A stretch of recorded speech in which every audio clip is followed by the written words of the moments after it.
791 días del gobierno del cambio, del primer gobierno progresista y perteneciente al pueblo colombiano. Y hoy me perdonarán otra vez las ojeras, y esta vez nos amaneció, pero valió la pena. Muchas veces amanezco, nos coge las tantas de la madrugada, escuchando los discursos de Gustavo Petro y preparando el material para el otro día comenzar a editarlo y a grabarlo para presentárselo a todos ustedes. Esta vez la trasnochada fue por las carreras de MotoGP y en especial pues obviamente la carrera de David Alonso, campeón del mundo, histórico, un piloto colombiano, bueno, colombo-español, tiene la nacionalidad colombiana, su madre es colombiana, ha quedado campeón, ha hecho historia para Colombia y ha puesto en alto la bandera, el himno, lo hemos escuchado este año en 10 de las 16 carreras, una estadística de dominio absoluto por parte de David Alonso. Así que resaltamos esa gran victoria, resaltamos ese título para Colombia, resaltamos que el himno, que muchas personas no lo habían escuchado en el paddock de MotoGP y ha tenido muy buenos comentarios, el himno, incluso lo he escuchado de Jorge Martínez Aspar, el jefe máximo de David Alonso. El Parce, como lo conocen en su equipo, como lo decimos, él es nacido en España, pero tiene la doble nacionalidad y corre con la bandera de Colombia. Así que no vamos a menospreciar este triunfo por ese detalle de que él tenga la doble nacionalidad. No señores, a mí me pasa lo mismo. Y mi hijo apenas estuvo en Colombia, dijo, yo quiero ser colombiano. Eso les pasa a todos. Así que no menospreciemos ese gran triunfo. Al principio de la temporada, el gran campeón Marc Márquez y Pecco Bagnaia, el actual campeón de MotoGP, dijeron que su favorito y al que veían como campeón, sin dudarlo, sin pensarlo, era David Alonso. Dicho y hecho, un talento impresionante. Dice acá también, que tengo aquí unos apuntes que iba tomando a medida de la carrera, a falta de 4 carreras, queda David Alonso campeón. ¿Qué le viene ahora a David? Porque esto es un proceso, ha ganado en la categoría pequeña, ahora viene la categoría intermedia, Moto 2, una categoría canalla, descrita por los propios jefes de David Alonso, uno de los cuales es Nico Terol, que también fue piloto, pues Jorge Martínez Aspar también es una leyenda. Nico Terol es un piloto que como lo digo, fue campeón en 125 y cuando llegó a Moto 2, a Moto 2 en esta época, antes era categoría 250 centímetros cúbicos, cuando llegó a Moto 2 tuvo muchos problemas. Muchos lo tienen, adaptarse a lo que viene es muy difícil, pero confiamos y estamos convencidos de que David Alonso, con ese talento máximo que tiene, va a poder superar la categoría que viene y el paso máximo, llegar a MotoGP, que obviamente es el sueño de todos estos pilotos de motociclismo. Ha superado el récord de otro piloto español, el récord de Jan Mir, un piloto que corre actualmente en MotoGP, él corre en Honda, también campeón del mundo de MotoGP, campeón del mundo en Moto3 y campeón del mundo de MotoGP. Así que felices, dichosos, valió la pena esa trasnochada, como decimos, y felices con la victoria en Motegi, no más, remata en Motegi. Un detalle, el jefe máximo de David Alonso, Jorge Martínez Aspar, hacía más de 10 años que no iba a Japón. Cuando les toca la gira asiática, él se quedaba en España y pues mandaba a su equipo a que hagan esa gira asiática. Esa gira ahora viene a Australia, después van para Tailandia, rematan en Valencia, es la última carrera. Entonces, pues, lo que les decía, nunca había dejado de ir a Japón, pero esta vez fue porque estaba convencido de que David Alonso iba a ser campeón.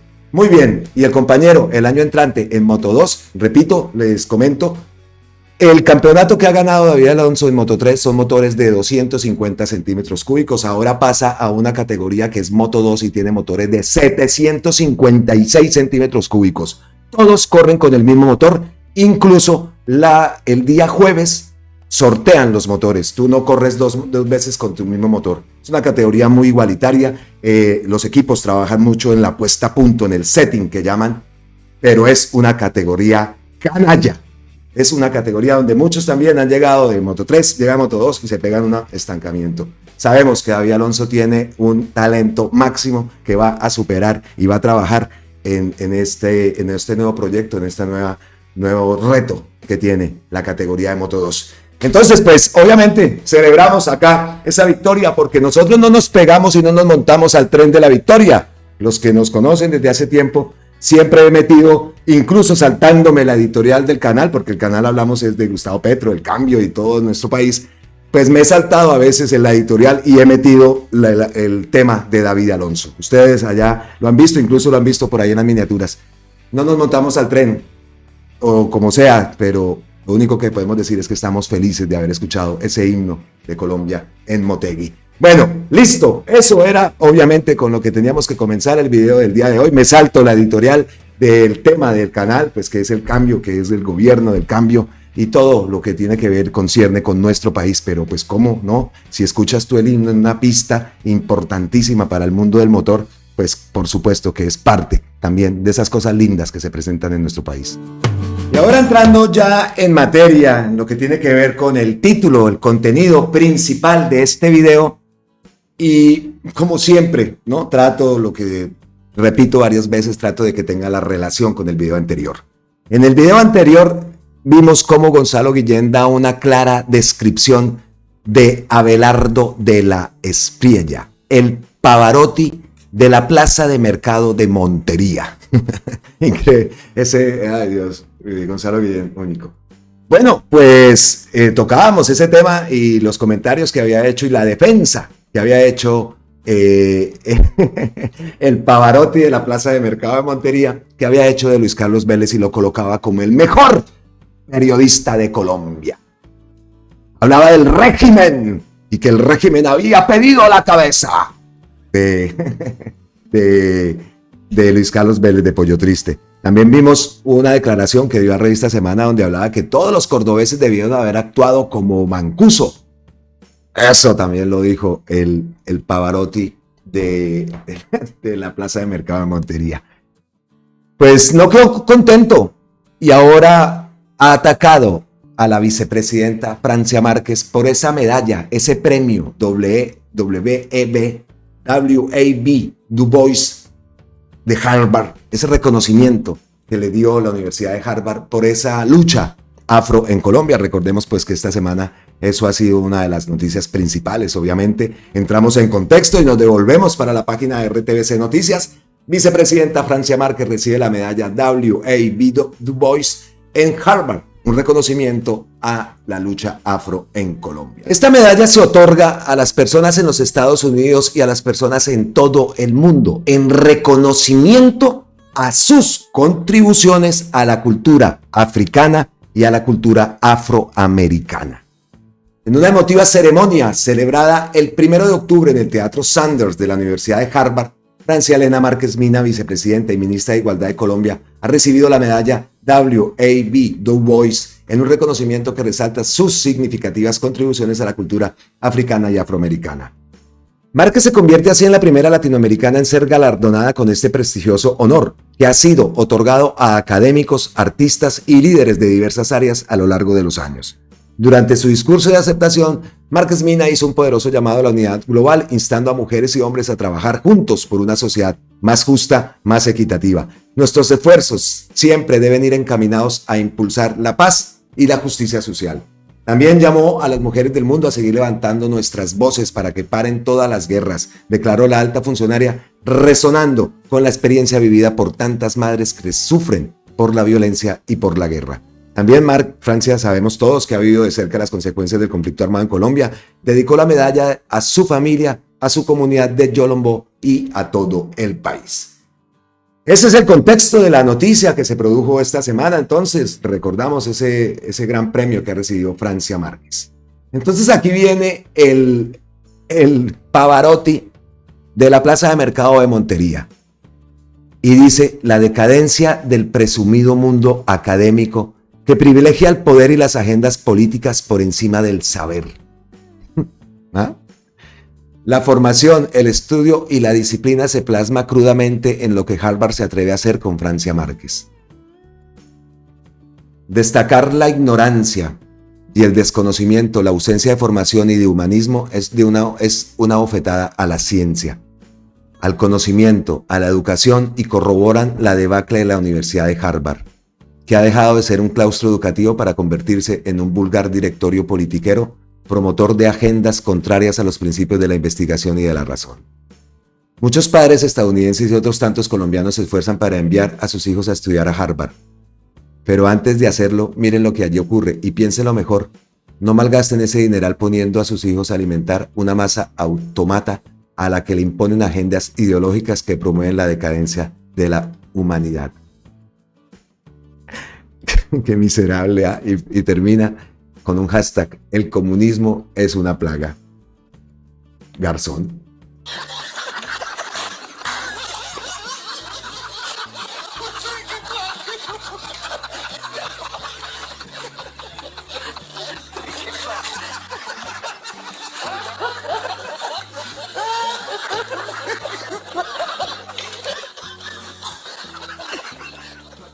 Y la respuesta de Francia Márquez también tiene lo suyo.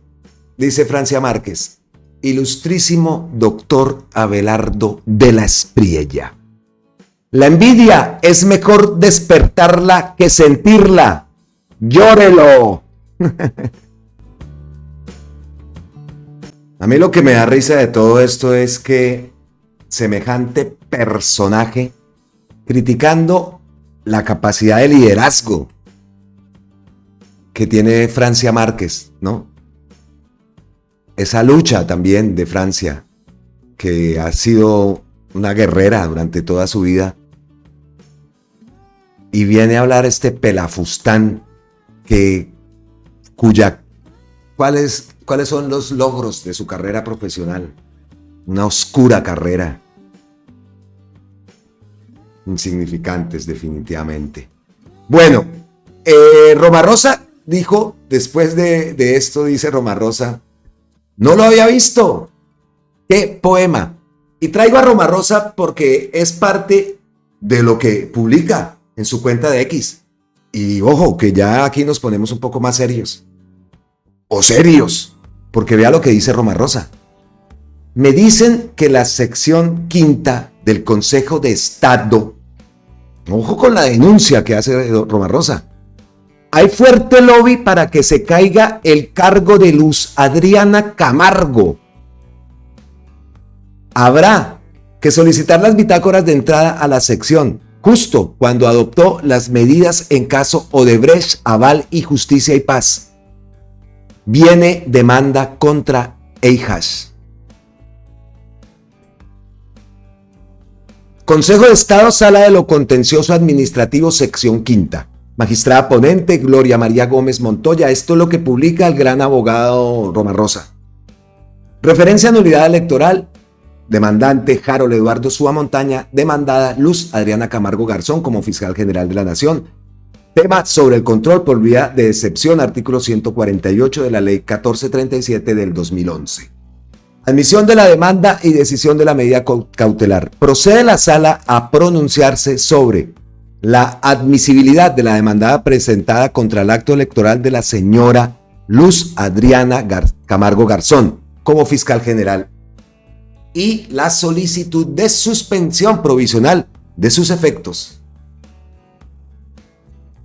El señor Harold Eduardo Súa Montaña, en nombre propio, presentó demanda de nulidad electoral contra el acto de elección de la señora Luz Adriana Camargo Garzón como fiscal general de la Nación. Hechos. El 2 de agosto del 2023, el presidente de la República entregó a la Corte Suprema de Justicia la terna correspondiente para realizar la designación del fiscal general de la Nación, la cual estaba conformada inicialmente por las señoras Ángela María Buitrago Ruiz, Amparo Cerón Ojeda y Amelia Pérez Parra. El 26 de septiembre de 2023, el primer mandatario de la Nación allegó una nueva terna, conformada por las señoras Ángela María Buitrago Ruiz, Luz Adriana Camargo Garzón y Amelia Pérez Parra. El accionante indicó que la señora Amparo Cerón Ojeda le manifestó al órgano elector no haber renunciado a su postulación y que el acto que la incluyó en la terna, de acuerdo con el artículo 97 de la ley 1437 del 2011, era irrevocable sin que mediara su consentimiento.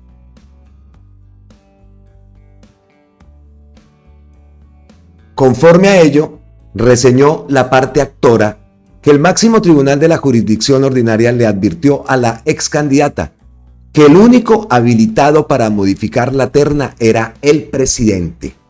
de conformidad con la Constitución política y para ello solo tenía un límite, esto es, la fecha establecida en el cronograma para la elección respectiva. Esto es una de las partes que publica el abogado Romarosa, como lo decimos. Aparte, pues también publica esta resolución que ha tomado la Fiscalía con el tema del caso Odebrecht, que da la casualidad, ¿no? Ay, ay, ay, está tocando. ¿Quién estará detrás de todo esto? Yo pienso, y lo digo, pues, Néstor Humberto Martínez. ¿Quién más? ¿Qué piensan ustedes? Esa es mi opinión, ¿no? Aparte también, Romarosa, es increíble que esto ocurra, ¿no? Aparte, Romarosa pues también publica esto y nos recuerda estas palabras de la fiscal Ariana Camargo, que por ahí van los tiros.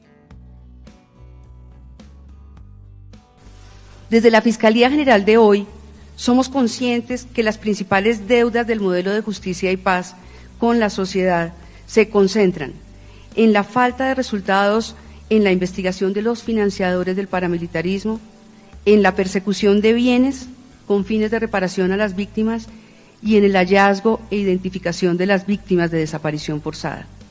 Por esta razón, esta Fiscalía está fortaleciendo al interior de la Dirección de Justicia Transicional los grupos de trabajo respectivos con 3 objetivos centrales. El primero, judicializar prioritariamente a los terceros financiadores con mayor poder económico, a partir de la información entregada por los desmovilizados en sus versiones libres. Estrategia que supone depurar un universo de más de 700 compulsas de copias específicamente relacionadas con esta categoría de terceros. Segundo, implementar estrategias efectivas de persecución de bienes a efectos de la recolección de recursos para la indemnización de las víctimas del accionar armado, tanto de los grupos paramilitares como de las FARC, mediante el apoyo de inteligencia artificial para rastrear activos, para rastrear cuentas que se hallan en paraísos fiscales o en el exterior y para rastrear bienes muebles e inmuebles que se hallan a nombre de testaferros, de manera que podamos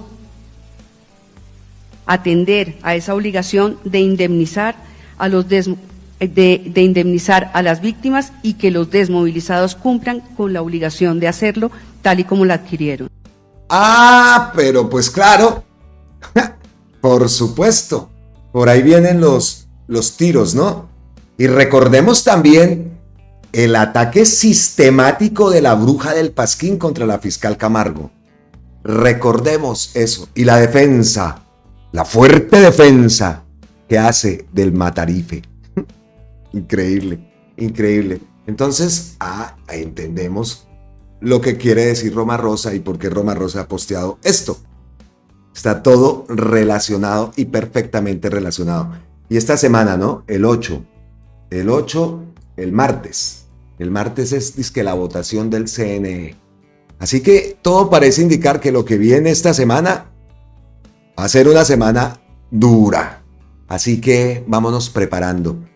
¿Qué reacciones ha tenido este post de Romarosa? Me gusta muchas veces leerlos, ¿no? Martelena Huertas, pues el pueblo tendrá que movilizarse hasta que las mafias que hoy gobiernan en las altas cortes cesen en su empeño de gobernar e imponer esa rama del poder. Sus corruptas decisiones, el pueblo debe decidir, no las mafias. Dice acá, ¿qué será? Nirsat Osorio, la Fiscalía de Barbosa también nombró fiscales en el caso de Odebrecht, es lo que dice ese artículo, sí, es de Noticias 1. La Fiscalía de Barbosa también nombró fiscales para proteger a Odebrecht. Eso fue lo que publica ahí. Es increíble, cada vez más abrumadora la realidad de la corrupción tan imaginable de toda esta politiquería podrida que se fue consolidando permeada por las mafias. ¿Cómo será lo grande de Odebrecht y los grandes conglomerados? No olviden a Tomás Uribe. Así han sido la gran mayoría, obviamente, de las reacciones. Pero, oiga, ¿y entonces este Consejo de Estado qué? Ese Consejo de Estado es otro ente totalmente politizado y que se va a ir con toda contra el gobierno. Y obviamente también lo que dice ahí Roma Rosa. La jugada de Petro de Eli Hash los tiene ardidos. Estaba buscando de alguna declaración por parte de Gustavo Petro. Venga, de paso vuelvo y lo hacemos. Le echamos una ojeada. Porque no ha habido pronunciamiento con este tema. Es un tema bastante delicado lo que postea el gran Roma Rosa. Así que podemos decir que esta historia continuará. Y lo que dije anteriormente, esta semana que viene va a ser una semana dura. A ver, ¿qué más encontramos acá? Otro temita que había visto y que tenía preparado para ustedes. Otro video de Supersalud. Otra visita sorpresa. Esta vez a la Audifarma en Quibdó, en el departamento del Chocó. Miren lo que publica la Supersalud. Ya les voy a decir. Venció en agosto del 2024. Pañales de entradita. Buenos días, Buenos días. ¿cómo está? Ahí la puerta dice bodega. Ah, Ayer nos tocó bien. 3, hay que sacarlo. El calor que bota es. No, es que está rico. No, pero el calor que bota es también. Estas máquinas y con líquido. Al lado de las cajas, cómo la humedad llega hasta donde está la caja acá de los medicamentos. Estos condones que hacen acá. Estos condones, ¿por qué están acá? Porque están aquí. Sí. Estos no son gratuitos. No sé. ¿Los compran ustedes? No. ¿Se los abastecen a ustedes? Sí. Pues es que los gratuitos debe de ser aquí. O sea, ¿Profamilia cobra por estos condones? Te llegan en pedido de audio. Sí, ellos sí. Me llegan en el en pedido. tu Ven, ¿y estos tarros por qué están así?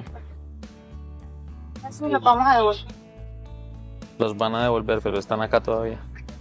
Pero tú sabes que tienen que estar en cuarentena, no pueden estar en las góndolas. Mira, y son varios y están mezclados los que tienen con los que no tienen problemas.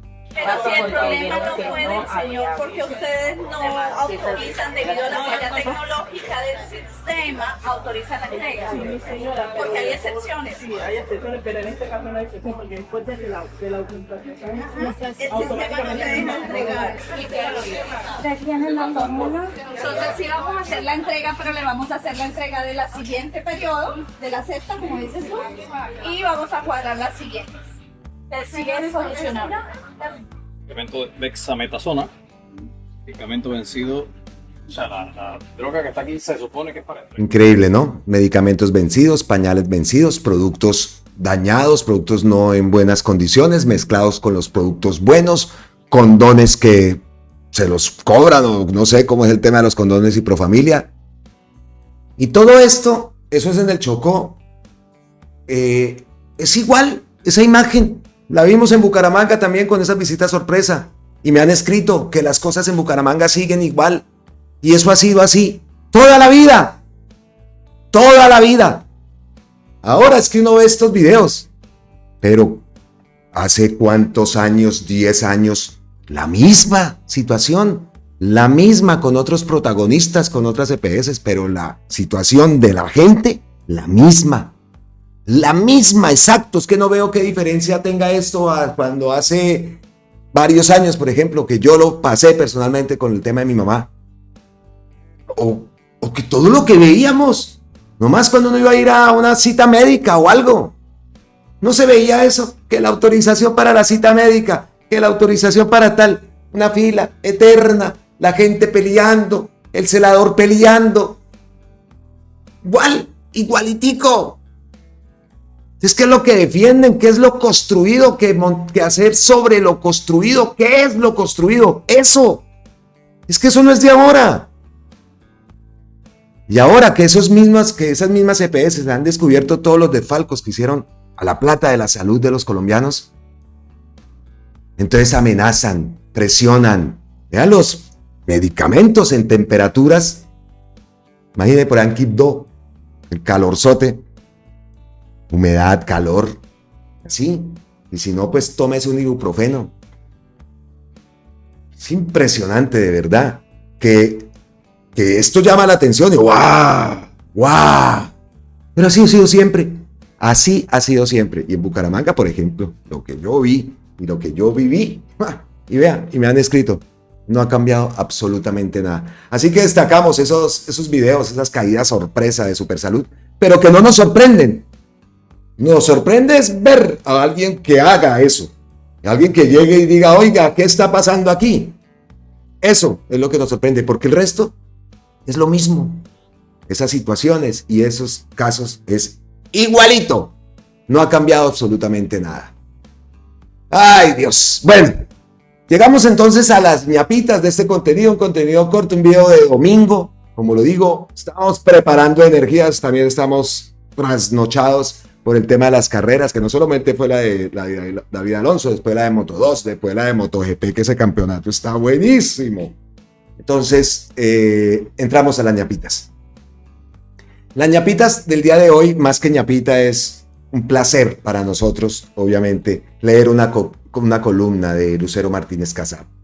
No lo había hecho últimamente, pero aquí la traigo de vuelta. Aquí la traigo de vuelta porque sé que ella también lee la columna en el programa de Pablo. Pero nosotros somos Lucero Martínez Casabistas. Eso sí lo hemos dicho también de antes. Y aquí traíamos las columnas, entonces pues hoy quiero traer la columna de Lucero porque es que le responde a Juan Carlos Botero, escritor, periodista, el hijo de Fernando Botero, que ha escrito una columna que lleva por título Una buena izquierda. Lástima, porque seamos honestos, lo que Colombia más necesitaba en el 2022 era una buena izquierda. Pero buena significa moderna, no una empeñada en desempolvar tesis obsoletas que han sido rebatidas por la historia. Y que buena significa eficaz, no una grandilocuente en sus discursos y promesas de cambios fantásticos, pero incapaz de poner gasolina en los aeropuertos o ejecutar un presupuesto. Y buena significa pragmática, lista a lograr consensos y a trabajar con otros grupos políticos y no prolífica en insultos que solo dividen y azuzan la polarización. Y buena significa demócrata, no una dispuesta a validar dictaduras vecinas. Y buena significa seria, no una regida por la improvisación como se ha visto tantas veces en este gobierno, empezando con el escándalo de los pasaportes, que terminó meses y pleitos y peleas después en el mismo lugar donde empezó. ¿Qué tipo que está hablando? Perdón. Lo cierto es que luego de décadas de gobiernos de derecha o centro de derecha se necesitaba un gobierno progresista para priorizar el tema social, para erradicar la pobreza y combatir la desigualdad. En ese sentido, alguien como el fallecido Carlos Gaviria o Antonio Navarro, tras sus excelentes gestiones en Nariño, habrían sido ideales para impulsar esta agenda. En cambio, por una de esas travesuras del destino, nos tocó Gustavo Petro, travesuras del destino. Y el resultado es que la causa progresista ha quedado gravemente herida y hemos perdido años y oportunidades irrecuperables. La idea central de Petro de que el Estado es la solución a todo y que debe manejarlo todo está mandada a recoger desde hace décadas. En vez de trabajar con el sector privado para sacar adelante proyectos y reformas, sus choques con los empresarios han sido estériles y en vez de un presidente capaz de administrar el Estado con talento ejecutor, tenemos uno que no le gusta gobernar sino vivir en campaña electoral, que goza echando discursos incendiarios que mueven a las masas, pero que parece negado para gestionar resultados tangibles. Y en vez de uno que pone la cara por los fracasos, tenemos un experto en excusas que siempre culpa a terceros, que otros lo hicieron antes. En un país no se cambia en 2 años. Olvidan que Roosevelt cambió a Estados Unidos en 100 días, que tiene a la oposición en contra, oh sorpresa, etcétera, etcétera. El país pedía a gritos reformas urgentes, pero no como las planteó Gustavo Petro. Estatizar la salud es un retroceso, no un avance. Reformar el trabajo de modo que aumente la informalidad es un contrasentido. Sacar adelante una ambiciosa reforma tributaria para que se fumen los recursos por ineptitud, al punto que el presidente proponga imprimir billetes, es una vergüenza. Y en vez de proponer un proceso de paz realista con un solo objetivo claro como desmovilizar al ELN, este presidente y su ego cósmico propuso nada menos que la paz total, la cual solo ha multiplicado los frentes criminales en todo el territorio nacional. ¡Wow! Y ha fortalecido a las disidencias de las FARC al recibir de parte del gobierno legitimidad política. en vez de ser tratadas como lo que son, simples asesinos dedicados a negocios. Mejor dicho, ¿sabe qué? No la voy a leer más. No voy a leer más semejante basura de columna. ¿Escritor? ¿Escritor esto? ¡Buah! ¡Qué vergüenza! ¡Qué vergüenza de disque escritor! No voy a leer ese asco de columna, y lo digo así de frente. Ese asco de columna. Un total desconocimiento de lo que en realidad ocurre. Y dígame bodega y dígame lo que quiera. Pero eso que acaba de porquería, de verdad. Pensé que iba a ser algo que listo, una crítica, por supuesto, bienvenida sea. Pero una columna chimba es lo que ha escrito este disque periodista. Ahora sí vamos con una verdadera columna. La lástima artificial de Juan Carlos Botero.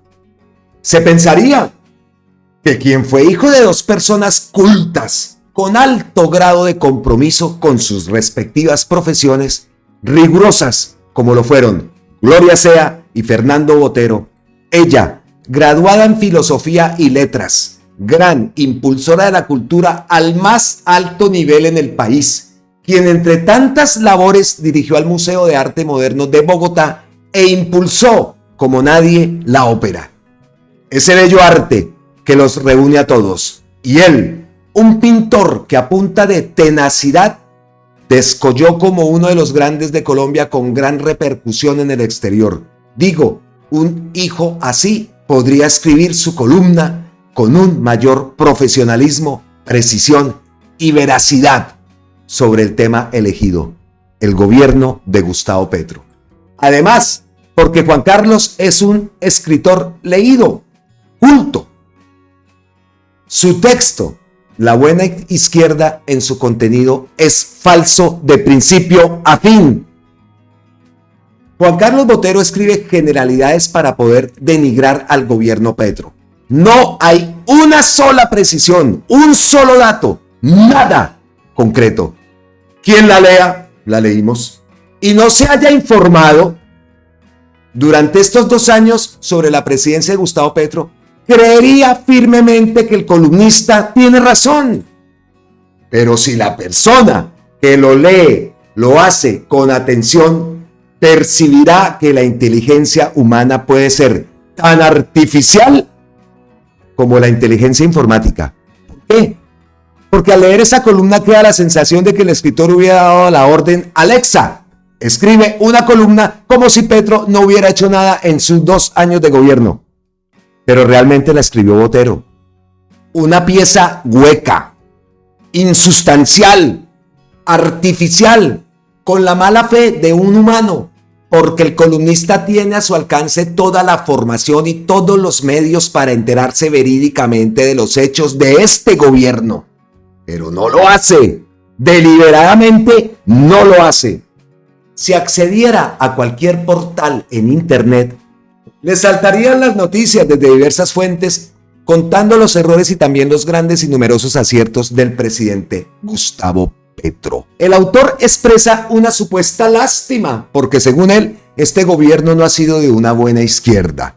Pero ¿de dónde le sale ese pesar con la izquierda si nunca ha sido suya ni él de ella?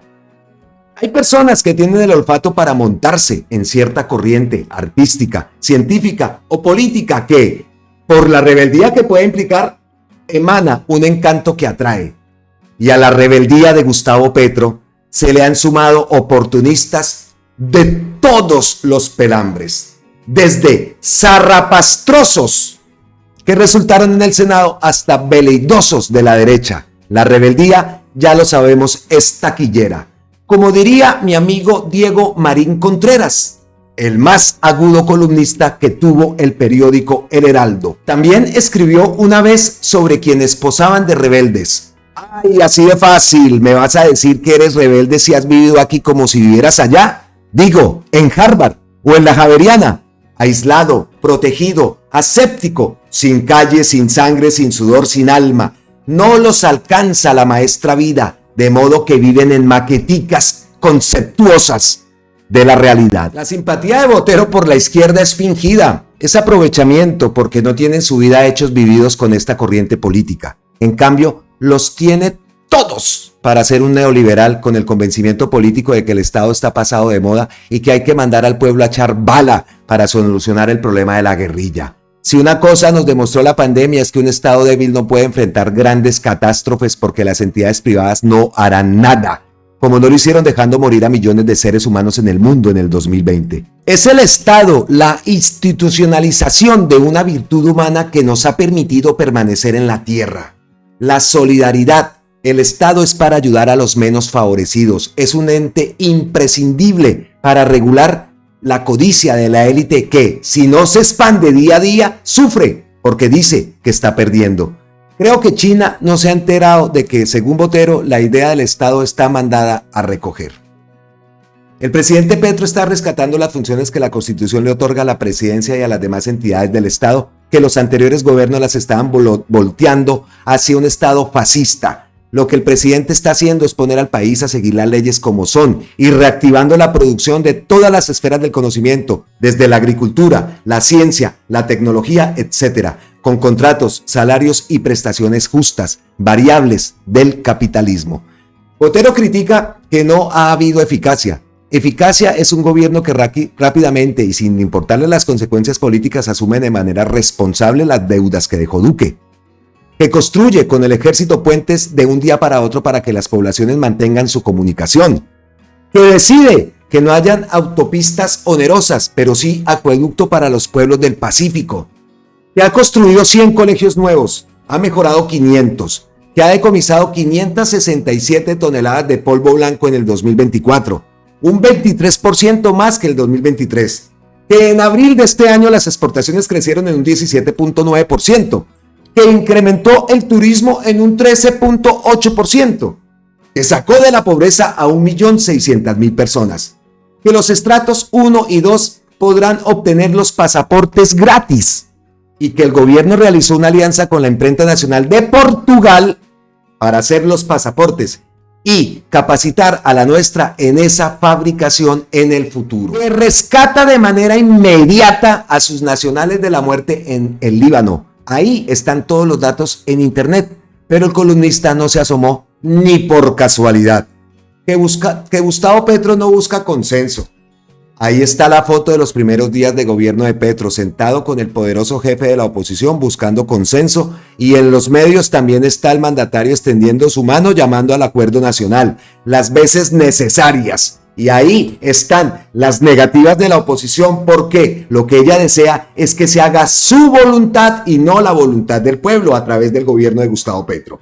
El presidente Petro nombró ministros neoliberales y liberales que quisieron implementar agendas propias por encima de las directrices del plan de gobierno. Y aún el uribismo posee una alta ocupación de puestos que desde dentro tratan de socavarlo. Cuestiona el columnista que este gobierno no haya priorizado el tema social. Pero, entonces, ¿por qué las desavenencias con la oposición? Porque el presidente prefiere construir acueductos en el Chocó y no las vías para los hacendados ricos. Porque la reforma tributaria es para que los más pudientes ayuden a los programas de los pobres. Supera las 100.000 hectáreas de tierras compradas para entregársela al campesino con el objetivo de hacer la reforma agraria, base de la lucha contra la desigualdad en Colombia. El periodista cuestiona la paz total por total.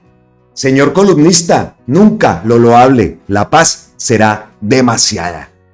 Hay gobernantes a los que les gusta enseñar, instruir, formar a los pueblos en política, historia, geografía, literatura, ciencia, tecnología, etcétera, como Gustavo Petro a través de sus discursos, donde se extiende generosamente como ningún otro presidente. De igual manera, va señalándole a cada región dónde están sus riquezas para que a partir de ellas mejore la economía. Además, ensalza las buenas costumbres de los pobladores que siempre cae bien. Y sobre todo, algo que no les gusta a los poderosos que hagan los líderes ni a nadie que tenga oprimido a otro. Que le abra los ojos a la víctima como se la abren a una mujer sometida, a un hombre ciegamente enamorado de quien solo lo explota, a un pueblo entero exprimido a través de las tarifas de energía, de los peajes abusivos, de los intereses bancarios, de las leyes discriminatorias, de las oportunidades negadas para estudiar y trabajar. Líderes que le hablan el pensamiento a la multitud, como Giordano Bruno, Martin Luther King, Mahatma Gandhi, asesinados por el poder para que no lideraran a sus pueblos.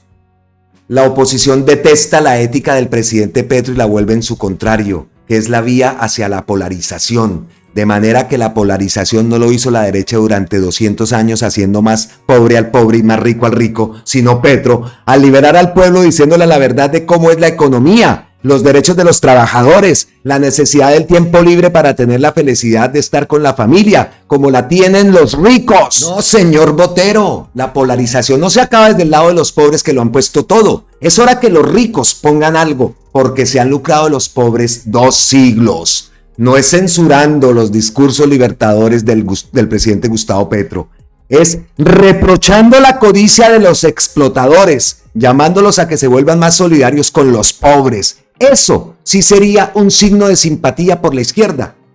Es conminando a los grandes medios de comunicación a que sean veraces.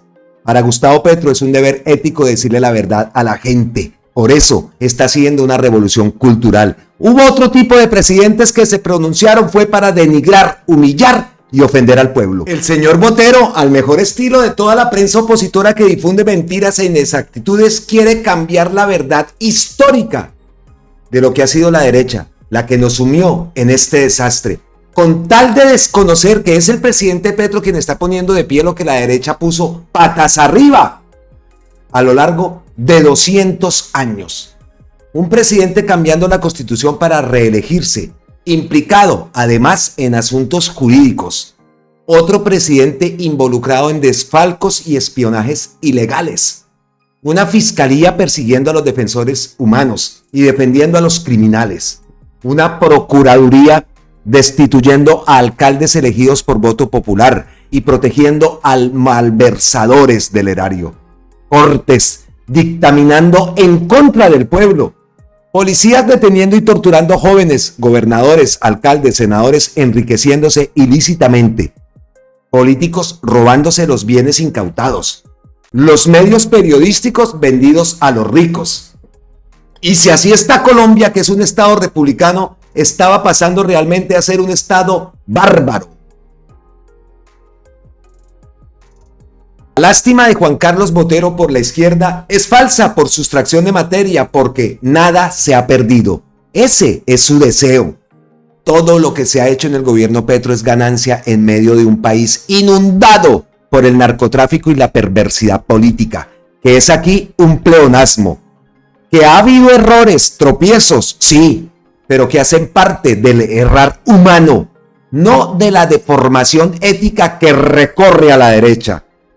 Creeremos auténtica la lástima de Juan Carlos Botero por la izquierda, por este progresismo por Colombia, cuando haya dejado parte de su vida en ella, como la han dejado las senadoras Aida Abella, Catalina Pérez, los senadores Iván Cepeda, Wilson Arias o tantos escritores, antropólogos, periodistas, líderes del pueblo, como el presidente Gustavo Petro, que se ha batido y se bate con todos los ejércitos de la derecha desde los 14 años, con tal de componer las instituciones del Estado, la existencia y la moral del pueblo.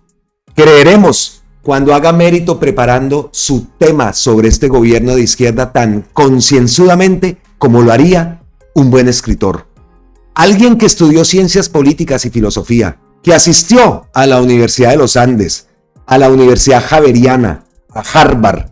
De lo contrario, su lástima por la izquierda es como su columna, algo artificial. Definitivamente, soy Lucero Martínez Casavista. ¡Qué gran columna! ¡Qué grandísima columna! Esas columnas de ella que a uno lo empoderan. Es que eso es lo que me encanta del escrito de Lucero Martínez Casab, ¿no? O sea, Lucero, Gonzalo Guillén, pero en el caso de Lucero Martínez Casab es ese empoderamiento que le da a uno, ¿no? Con Gonzalo uno se teletransporta, goza de ese humor, de ese sarcasmo, de esa literatura de Gonzalo Guillén, ¿no? Pero los escritos de una columna de Lucero Martínez Casab, a mí personalmente me ponen a sudar. Grabarlo no es fácil, grabar la lectura, porque trato de meterle ese sentimiento que muchas veces quedará bien, otras tantas quedará mal, pero trato eso.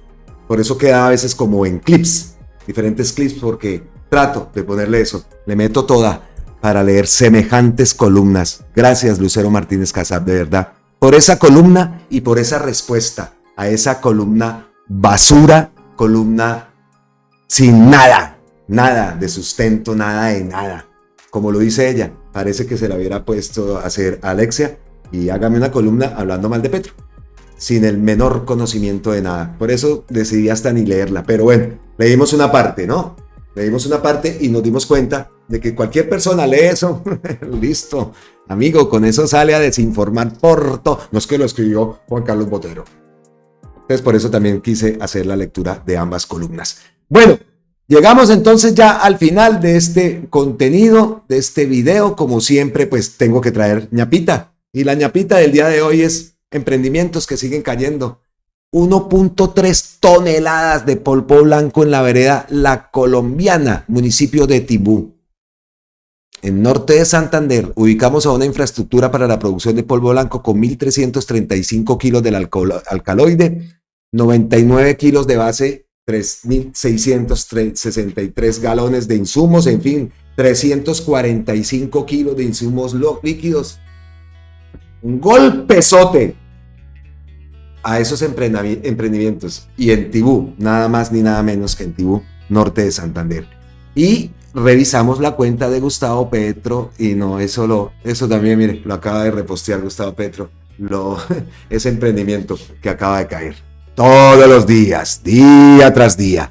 Para que se dé cuenta también el señor periodista Botero, que se puede informar. Una cosita, una parte de la columna decía que si Botero se ponía y escribía en internet y le salían las noticias, no siempre. Ese detalle, no siempre. Es tanto lo que han generado estos medios que para buscar una noticia positiva, a veces toca es meterse a la página directa de Presidencia, porque los 5 o 6 primeros links que lanza la búsqueda, por lo general son malas noticias, pero no noticias reales, noticias falsas. Malinformación era la palabra que quería utilizar. No malas noticias, no. Malinformación, noticias falsas. Fake news es lo que se ve muchas veces buscando uno noticias positivas, o a ver, que ese ejercicio lo trato de hacer y muchas veces le muestro a ustedes, vea lo que dicen en medios, y por allá abajo sale un link o algún canal de YouTube o algún link verdadero, pero los 5 primeros son puras noticias falsas. Listo, los dejo. ¡Feliz domingo! Seguimos celebrando ese triunfo de David Alonso. ¿Qué tal el video, no? Empezamos con deporte, pasamos por aquí, pasamos por allá y terminamos empoderados con esa columna de la gran Lucero Martínez Casab. Nos vemos entonces. Feliz resto de domingo. Pásenla bien, pásenla rico y muchas gracias por estar ahí, por acompañarnos y por apoyarnos. Les recuerdo, esta es Colombia con C de COP16, que se celebra en Cali, también con C. Nos vemos en la próxima. ¡Mua, mua, mua! Abrazos ancestrales desde la distancia y como siempre, millones de gracias para todos ustedes.